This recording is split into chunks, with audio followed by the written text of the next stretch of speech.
When you log into the dashboard, this is what you'll see. So when you first log in, you're faced with what looks like a standard telematics type dashboard. Down the left hand side, you'll see the vehicles within your group. And at first glance, you'll see basic vehicle information that identifies which vehicle it is, and this is configurable, so you can name them as you see fit. You can also choose your own logos. You will see if a vehicle is parked or on the move. If a vehicle's parked, it will have a large P beneath it, and if the vehicle's on the move, you'll see the rolling road and you'll see the speed that the vehicle is travelling at that particular time. Select the vehicles that you want to see and they'll start to appear on the map. I can then zoom in and out to see more specific information about where a vehicle is. If I want to look at a specific vehicle, I can select the vehicle and hit the Journey tab.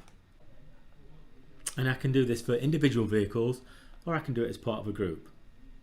I can then see the journeys that this vehicle has made. And if I click on the action,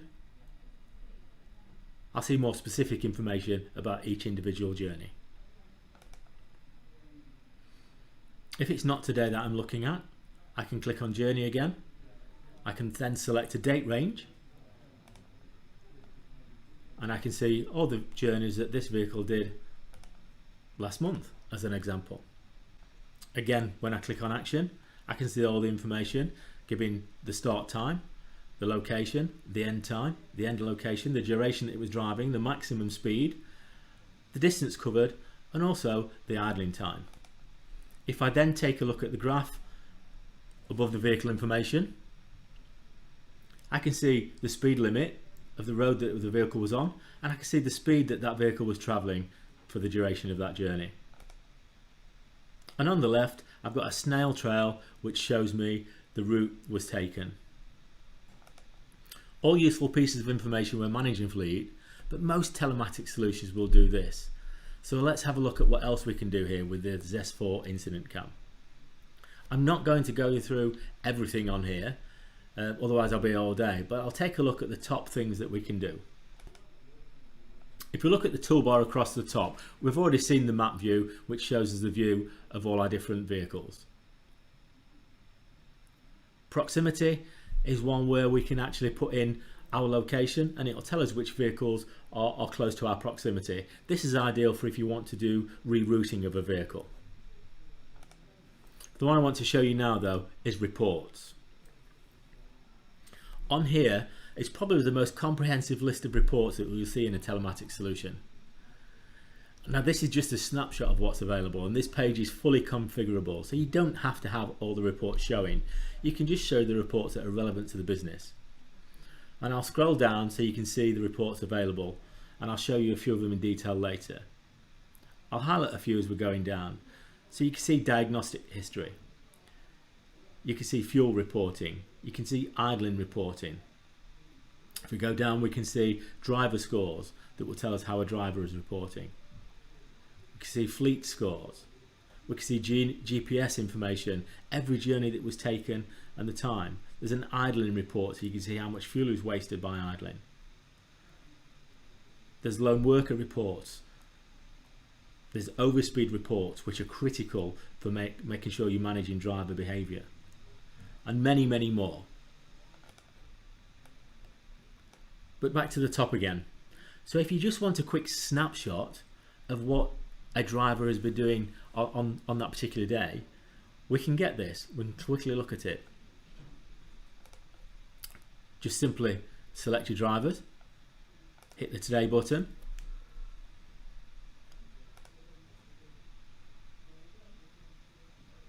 and this will give you all the information you need. So we can see exactly what this vehicle has been doing at any point during the day. We've got average speed, maximum speeds, and if we click on the information at the side, it will tell us what each journey was, where it was to, where it's gone, and the route that it took. But what we're looking at today is not a standard telematics solution, it's the Zest4 Incident Cam. So let me show you how great this is. Now, a standard installation is a forward-facing camera, However, we can do a forward-facing camera with an internal one, so you can get a view of what the driver's doing. We can add a rear camera as well, so you can see what's happening behind the vehicle. Now, as I said before, you can go down to Halfords and get a dash cam, put it into a vehicle, record it onto an SD card, but over an 8-hour shift you'd have to physically sit down and watch it all to see what the driver was doing. The Zest4 Incident Cam is live whenever the ignition is on. It's recording all the time and sending information to the portal. But rather than having to watch it back, as I said earlier, it monitors the driver behaviour and reports back to you when the driver is not driving in the manner that you would expect. So this could be, and again I'll say it, speeding, harsh cornering, harsh braking, or harsh acceleration. The camera takes a snapshot of video 10 seconds before the incident, and it will run from 10 seconds after the incident. Send this video directly to the fleet manager. The video that you get is all recorded in HD, so it's admissible in court if required. So let me show you a few videos from our demo fleet. So let me choose a driver that I know has a cam in, and we'll look at the incident cam reporting. If I click on incident cam and select a date, I'll look at last month's data.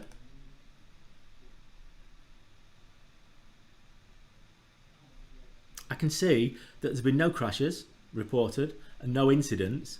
However, there's been a few panic button presses. Now the reason our drivers press the panic button is so we've got something to actually show you.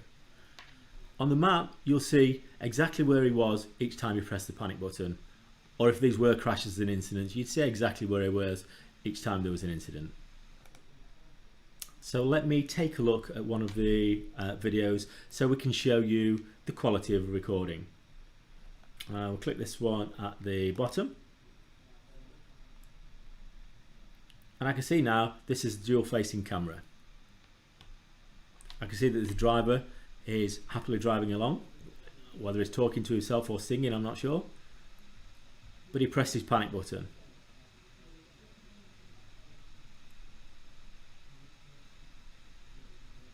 So let's run this again and see what happened here and the information that we got. I can see as he's approaching the corner here, a car comes round and cuts him up. So he has to brake harder than normal, hence why he's passed his panic button. If that had been an incident and that car had hit him, we would have the evidence there that that car cut the corner, and it's recorded in HD. And I'm sure you'll appreciate the quality of these videos. If I look at it one more time, but this time blow it up, we can see the information at the bottom of the screen, which tells us the speed he was travelling, the fact that he braked harsh, and exactly where he was. So again, as if this is information that you needed to use as an incident, you'd have all the information to hand. Let's take a look now at a single camera car. Now I know this car here as part of our fleet has got a single camera solution in there. So again, I'll select the date and I'll look at last month. I can see as I look at last month, this driver here, he's had no panic button presses, but he's had 5 harsh decelerations. This tells me that the driver does appear to be a bit heavy-footed on the brakes. So let's pick one of his videos and we'll have a look and see how this driver performs. Have a look at this one.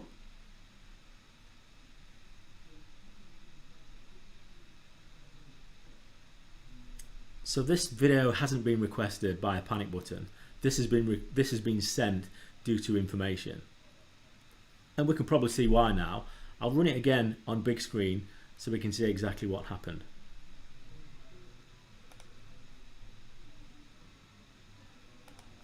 If we look at the bottom of the screen, I can see the driver's driving at 74 miles an hour. He's starting to accelerate and he's hitting speeds of 82 miles an hour. He realizes he needs to pull off then and brakes from 82 down to 40 miles an hour to stop himself hitting the van in front of him. This has triggered an incident. This incident then is captured, sent to the fleet manager, and the fleet manager knows exactly what's happened then. Should this driver have been involved in an accident, i.e. hit the van in front of him, or someone else, because of his harsh braking, hit him from behind, you'd have this information to hand. Now for me, because if I look at this driver, he's had 5 deceleration incidents in the last month, it tells me that potentially is an accident waiting to happen. So this is something that if he was one of my drivers, I'd want to be pulling him and having a conversation to see how we can change this behaviour. But what happens if you actually have an accident? Well, I don't have any accidents in our fleet to show you, but I do have one we can take a look at. This is where the Zest4 Incident Cam really gets good, because not only will it tell you one of your vehicles has been in an accident, but it'll also show you exactly what happened and give you an automated report of the whole incident. This can be really useful for insurance purposes, particularly if your driver isn't at fault. So let me show you this one. This is an incident report that's happened and sent through from a real life crash. So if we take a look at the incident report, I can see the registration of the vehicle that's been involved in the incident. I can see that the car was travelling on the A1 in Darlington area. I can see the exact postcode location. I can see the speed at the time of the incident was 59 mile an hour in a 70 mile an hour limit. And obviously the date and time of the incident. If I look across here though, I can also see the G-forces that were that happened as part of the incident. And notice on this one, there's an up G-force. If I look at the vehicle, I can see where the impact zone was on the vehicle. And on this one, the impact was on the roof. And on the left, we've got a graph of the speed. So the red line being the speed limit, we can see the vehicle was above the speed limit and accelerating. Then all of a sudden, some very harsh deceleration. If I scroll down, I see a satellite image, and I can see, again, the incident started on the A1. Where it's red is where we started having problems, and we can see the incident finished in the field. And we also have a snapshot of what the road looked like before the incident happened. And we can see the road is clear. So what the hell happened here? Well, let's take a look at the video and you'll see exactly what happened. If I open this video up and let it play, the car's travelling on the inside lane, accelerating past 80 mile an hour and undertaking a car. I can see the vehicle's now pulling into the right hand lane. It spins in the field and it's over on its roof.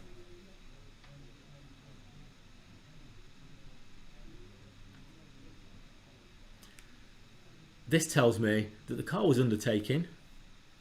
As it's moved into the right hand lane, it looks like it's clipped the vehicle that it's just undertaken. By clicking the vehicle, it sent it into a spin, crashed through the barriers and ended up in the field, and it hit its roof at 59 mile an hour. Now this video clip would accompany the incident, and again it would be instantly available to the fleet manager, and also if he wasn't at fault, which he was, it would be admissible in court. So let's go back to the dashboard. As the incident cam is going to show you exactly what's happening at the time of an accident, there's a real benefit here for the insurance company. You tend to find when 2 or more insurance companies are involved, the insurance company that gets first notification of loss is the company that owns and controls the claim. This means they get to control the speed and the cost of resolution. If their party is to blame, they can close it down quickly. If the party is not to blame, they can make sure they get the best service and resolution. There's also no doubt that in most incidents for vans and business vehicles, due to the lack of evidence, the insurance company may have to admit partial liability to get the claim sorted and the vehicle back on the road quickly. This cuts all that out. They have concrete evidence of what happened and can act accordingly.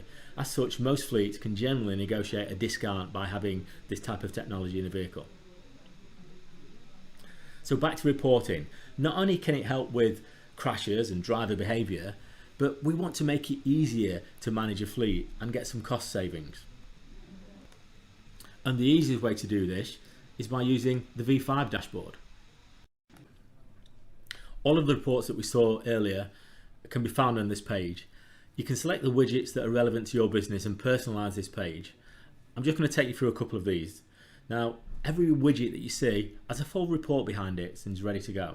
So if I start with something like speeding, if I open the report, I can see how many speeding events each vehicle has had this year. I can change the date range, but for now I'm just going to look at last month. I can download all this information as a PDF or in an Excel format. I can see all my vehicles at the bottom here, and I can see the total journeys each vehicle's done, how many times they've broken the 30-mile-an-hour limit, 40-mile-an-hour limit, etc, etc. And if I click on the button at the end, the action button, I can see the exact information about that journey. This makes it really easy for me to manage my drivers, and in particular the drivers that are speeding. If I go back to the dashboard, I can see a tab here that says journey. Now this tells me the amount of miles that my fleet's travelled, how many journeys they've done, but it also tells me that 6% of their time last month has been spent idling. Now idling costs me money as a business, and I can see the fuel costs. Each vehicle is costing me about £10 a month for idling. Now that's money that really I don't want to be spending as a business owner. I can see how many litres I've been using, and this updates itself based on the average current fuel pricing across the UK. I can also look at risk performance and driver behaviour. So on here, each one of my drivers are going to be scored out of 100, and they'll be scored against things like acceleration, deceleration, overall speed. So I can see that this driver here has only got 17 out of 100 on acceleration, 45 out of 100 for deceleration, and he's got 0 for speed, which means his overall score is only 23. He's listed in red, so he would be a high-risk person, high-risk individual for me and my fleet. I've then got a few in orange, and I've got some good drivers. But again, this gives me all the information that I need to actually manage my fleet. And again, flick back to the dashboard. When I'm back in the dashboard, I can also drill down into even more information about a driver.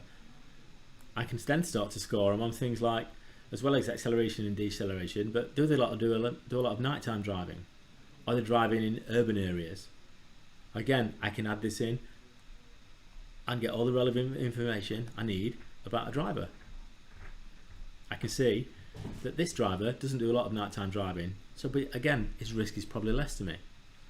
From an acceleration and deceleration point of view, he seems to be a bit heavy-footed, and he does a lot of urban driving, and again, in urban driving, he's probably more likely to have an incident if he's accelerating quickly or having to decelerate harshly. All information that again will be really useful when managing a fleet. And as I stated earlier, the dashboard is fully configurable, so you can set this up to get the best out of your drivers and your fleet. So that was really just a very, very quick snapshot of the Zest4 Incident Cam. I could go into a lot more detail, but for the sake of time, I just wanted to share with you some of the key areas.